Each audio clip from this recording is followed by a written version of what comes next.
تاریخ میں لکھا ہوا ہے میرے آقا صلی اللہ تعالیٰ علیہ وسلم مدد کے لیے ضرور تشریف لائے لیکن جلال کے ساتھ ظاہر ہوئے. کہا صدر الدین چراغ ہند سے کہ تیری غلطی ہے کہ تیرے شہر میں نیا مہمان بھی تھا اور میرا بیٹا بھی تھا, تو نے دونوں خیال نہیں کیے جس کی وجہ سے تجھے پانی میں دھکیل دیا گیا.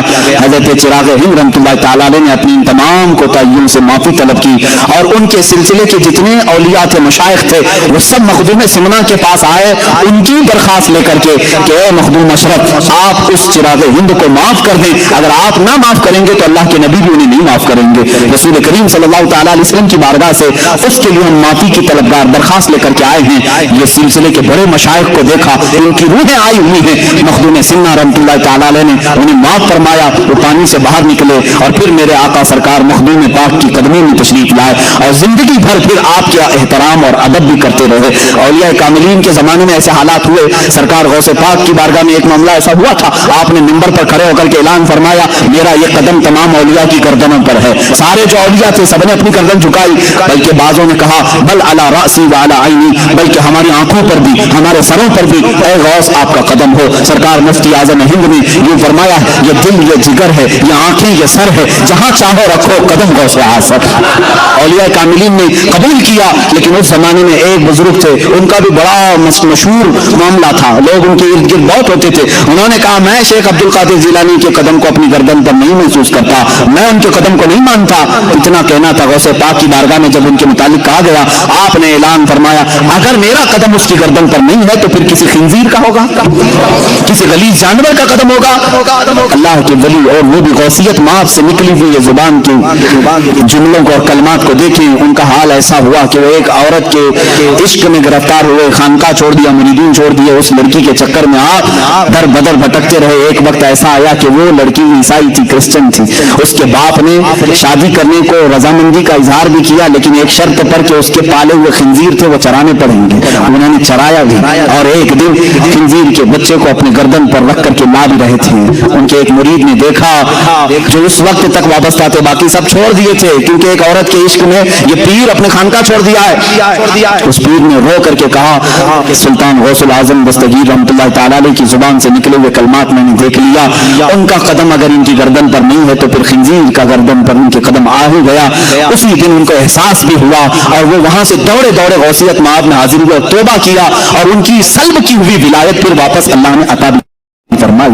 عزیزان گرامی, اس طرح جو وقت کا غوث ہوتا ہے اس سے اگر کوئی ٹکر لیتا ہے تو اس کی تمام تر نعمتیں چھین لی جاتی ہیں. مخدوم سمنا رحمۃ اللہ تعالیٰ علیہ اپنے وقت کی غوثیت کے مقام پر فائز تھے. جنہوں نے بھی ٹکر لی ہے وہ ہمیشہ کے لیے خائب و خاسر ہوئے. مخدوم سمنا رحمۃ اللہ تعالیٰ علیہ کے ساتھ لوگوں نے بہت سارے معاملات کیے. مولویوں نے بھی اس زمانے کے مناظرے کرنے کی کوشش کی. ایک مولانا صاحب تھے اس زمانے میں, جب مخدوم سمنا رحمۃ اللہ تعالیٰ علیہ تشریف لائے تو سارے علماء کو لے کر کے انہوں نے کہا کہ میں ایسا اس آئے ہوئے جو فقیر ہیں مناظرہ کروں گا کہ یہ جواب ہی نہیں دے سکیں گے. تو دعوت دی اور ایک بڑی مسجد میں انہوں نے بلایا. مخدوم سمنا رحمۃ اللہ علیہ فقیرانہ لباس میں ہوا کرتے, اپنے چند مریدین کے ساتھ آئے اور جب آنے لگے تو وہ جو بڑے مفتی صاحب تھے, بڑے مولوی صاحب تھے, بڑے ایک مسند پر بیٹھے اور ان کے سارے شاگرد آس پاس تھے. مخدوم سمنا جب داخل ہونے لگے تو آپ پہلے داخل ہوئے, تھوڑی دیر کے بعد آپ کی ایک دوسری شکل داخل ہوئی, تیسری شکل داخل ہوئی, چوتھی شکل داخل ہوئی. سب دیکھنے میں مخدوم سمنا کی طرح ہی دکھ رہے ہیں. جو مسجد میں آ رہا ہے مخدوم اشرف سمنانی کی طرح دکھ رہا ہے. مولوی صاحب گھبرائے, دیکھتے رہے یہ کتنے سمنانی آ رہے ہیں. ہم نے ایک مخدوم اشرف کو بلایا تھا, اشرف کو, آ ہی رہے یہاں تک کہ گھنٹہ گزر گیا. اس محفل میں 100 سمنانی داخل ہوئے, 100 شکلیں آئی. مخدوم اشرف سمنانی رحمۃ اللہ تعالیٰ علیہ اپنی کرسی کی طرف بڑھتے ہوئے مولوی صاحب کو مخاطب کر کے اتنا ہی پوچھا, مولانا صاحب آپ نے بہت سارے سوالات جمع کیے ہیں, اس میں سے کون سی شکل سے کون سا سوال کروں گی. وہ تنہا تھے مخدوم سمنا, لیکن اللہ رب العزت کا یہ تصرف ہے.